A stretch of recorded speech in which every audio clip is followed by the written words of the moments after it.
Hajime.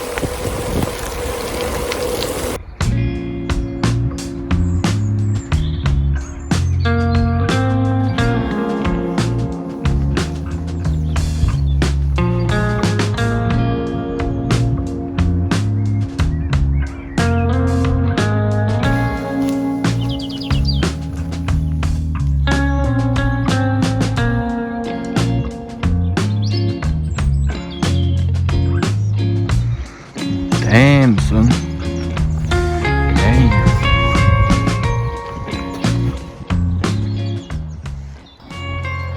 When technology was still rapidly evolving from the 1960s to the 2010s, it still all seemed novel. There were still significant changes to be made in the so-called right direction.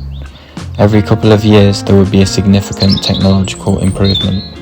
The internet in 1983, the Macintosh in 1984, the World Wide Web in 1989, the first touchscreen phone, the IBM Simon in 1992, and Facebook in 2004.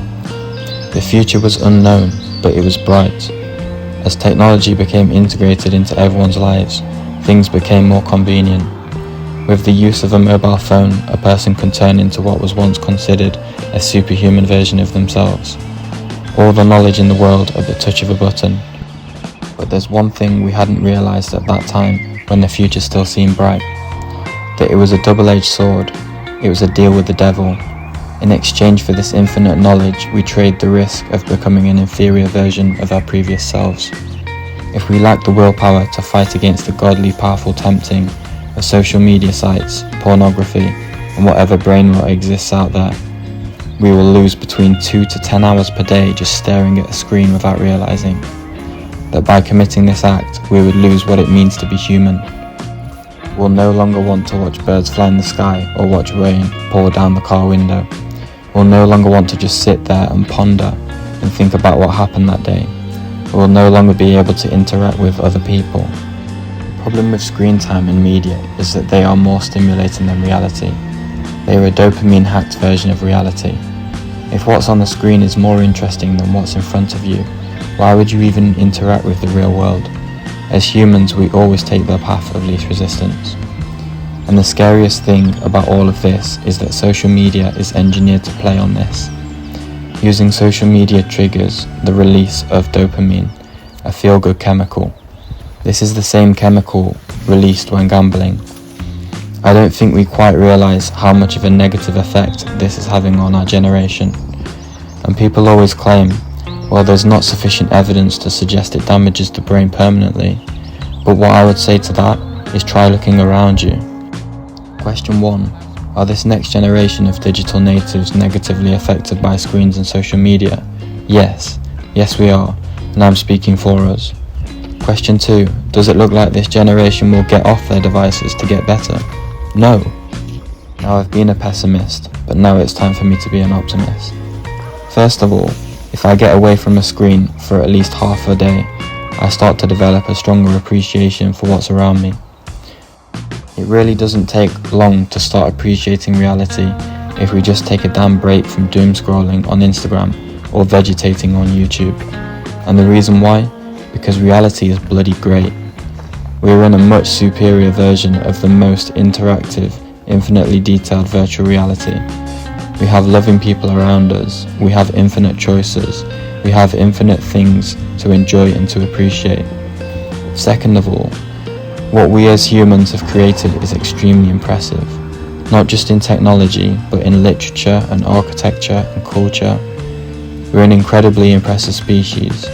We have overcome some unbelievable challenges up to this point, and we have the choice to overcome this one too.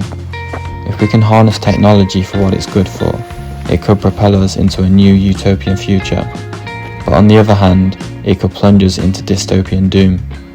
Which one will it be? I personally have faith. I found all of our old electronics. It's been quite a while and we never seem to chuck anything. This is the oldest family camera we had. It feels so plasticky. It's a bit horrendous, to be honest. Imagine trying to fit that on your arm. It's some sort of space alien technology. Oh my god, I hated this phone. Look at that bad boy. It's got the little disky things. And this was mine and my sister's first and last Nintendo DS Lite. Me and my sister saw the adverts and we were like, woo, I want one of them. We wrote to Santa and then we opened our presents on Christmas Day and there's only one white Nintendo Lite. And it's because, supposedly, it's not because they couldn't afford it, but it's because my mum wanted us to learn how to share. And I don't know whether she's the worst mum ever or the best mum ever. This was our kind of challenge to be able to share something. We had a rota, we had 30 minutes to an hour a day on it, whatever. But then one day I couldn't find the stylus and I just decided to use a pen, and I decided to use a fountain pen actually. And I was young at the time, I didn't realise how stupid that decision was. But if you can see now, I scraped the hell out of the screen. And then we could never really use it again. On the left side is my sister's and on the right is mine. High School Musical, dead game. Cooking Mama 2, dead game. Fashion Designer, dead game. Nintendo Dogs, terrible game. Imagine Teacher School Trip, awful game. Diva Dancers, dead game. Here we go, these are mine. Batman, the video game, excellent game. Kung Fu Panda, excellent game, this was class. Star Wars, Lego Star Wars, stop messing. Amazing Adventures, The Forgotten, probably shit, but yeah, sick game. And Disney Ball, you know what, this was actually good, so I don't want anyone saying otherwise in the comments, because this was actually a good game.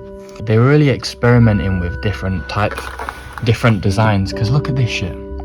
Tell me why this is so different to that, and so different to that. Some more retro phones. That looks ancient. Wow.